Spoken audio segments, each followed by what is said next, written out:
ordering. Tbate fam, it's finally time for me to catch up. Sorry I haven't been as active on the Tbate stuff. The Tower of God season review has really taken most of my time, and of course I have a YouTube channel. But skip all of that. We're covering 202 to 206. A lot has happened. I got a lot to cover, and I'm gonna need y'all to answer some of these questions for me. So let's get it.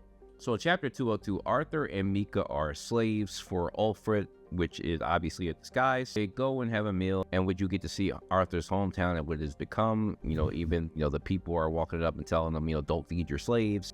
Fast forward a little bit, we see Sebastian. Sebastian is the old mage who was the court mage, the Glader family. And you remember we had that nice scene where Arthur teleported basically and tore the guy's leg off, and we haven't seen him since. So apparently he's a slave trader now. Him and Alfred kind of hit it on, even though we know Alfred's playing. So they go to the back to go take a look at the livestock of the slaves. You can see Arthur upset, and Mika stayed in the bar because she just couldn't handle it emotionally. All of a sudden at the end, Uto pops up, and I expect to just get a retainer just popping up. But exciting chapter and exciting way to end. Go straight to 203, where we know that Uto and Arthur has had beef since exchange between the Varitra and I guess you can call it the Kothan Alliance. And in the middle of that, Alfred's betrayal becomes obvious when he says that basically take care of Arthur, and we see Arthur break the bead with Ino, and Alfred goes into a tizzy because it's just like, okay, like they were prepared. So Alfred goes below ground where there are Varitra everywhere, and he's helping them get out of there. And in the midst of this, we see Aya pop out, and basically we're getting a Lance versus Lance. Fight was really, really good. I will say I hate the dwarves' mindset and logic between this war, because they talk about how, dwarves have always been disrespected and not respected by humans and elves, and we know that because we've already seen what the racism in the story is like. However, this is these people are considered like gods, like godly beings. Like, what makes you think your life's going to be any better under them? And that's kind of what you can hear and see Aya saying, like, why would you think that things are going to be better for you?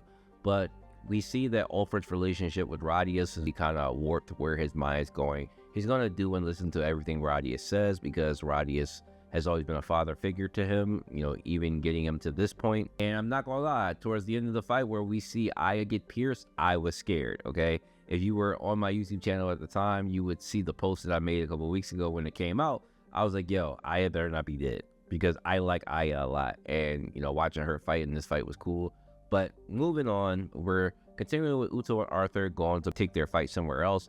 And on the way there, Uto is like slaughtering people, and that was actually crazy to see. We see Arthur getting upset, and he uses Sylvie to force Uto into the battleground where the fighting, and the fight is okay. There's a lot going on, but Arthur, we know he isn't fully healed yet, but I can kind of tell that Arthur was like kind of getting, you see towards the end where Uto says, oh, like, you haven't even landed a hit on me.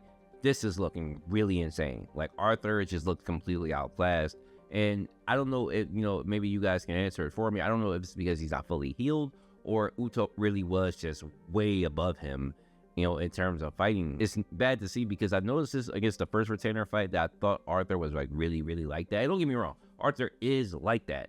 But compared to the Varitra, I thought that we were more prepared. But again, there are other lances. I haven't seen them fight. And this is me assuming that like Arthur is the top dog. He's not the top dog. Now we move on to 205, where we get the results of Alfred and Aya, and Aya is clearly not dead. Aya turns out to have been manipulating Alfred's movements the entire time, because during the fight, Alfred is fighting with golem dummies most of the time, and Aya is weaving in and out using her magic, which weaved its way into Alfred's body. So she somehow, I don't know if these are like mana, what you would call mana threads, or are they real threads? I'm gonna assume they're like mana like threads, where she manipulated those into his body, where she's controlling his body and his heart and everything. Like a GG. Like Alfred kind of got high key, I don't know what you call them. I'll call it maybe a mid diff, wasn't a low diff, but I'm surprised it wasn't a much more violent fight than what it was. Like, I expected it to be like a lot more. It was kind of short.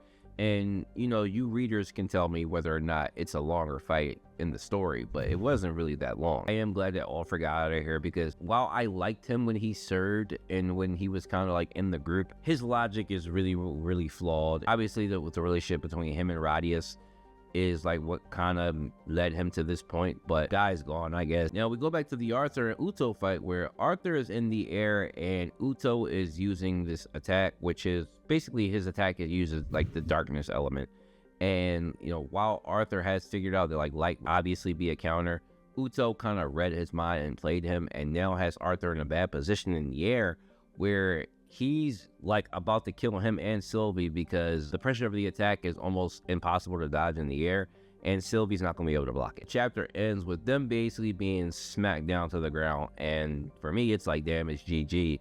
And I'm disappointed because Arthur, while he did get a good hit in, Uto seemed like he was playing with him and led him to that point. So right now, while I dipped Alfred, low-key, Arthur is getting dipped by Uto. But that's the end of the chapter, and we go on to the latest, which is 206. Now, while Aya wraps up the fight, she's not too far from Arthur, where you can see the crash landing of Arthur hitting the ground. Arthur is freaking out because Sylvie's not waking up, and then he's going through a mental crisis where he's dipping in between Arthur and Gray, with if he loses Sylvie, he's not going to be able to deal with it mentally and emotionally.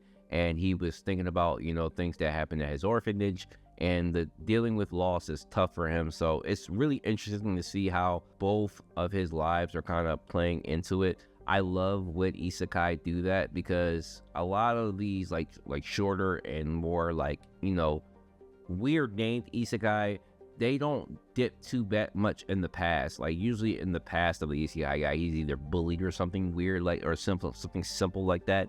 But this is much more intricate and deep, and I love how they've been putting it in the story. I'm not gonna lie, I had a what the fuck moment, okay? Where did the scythe come from?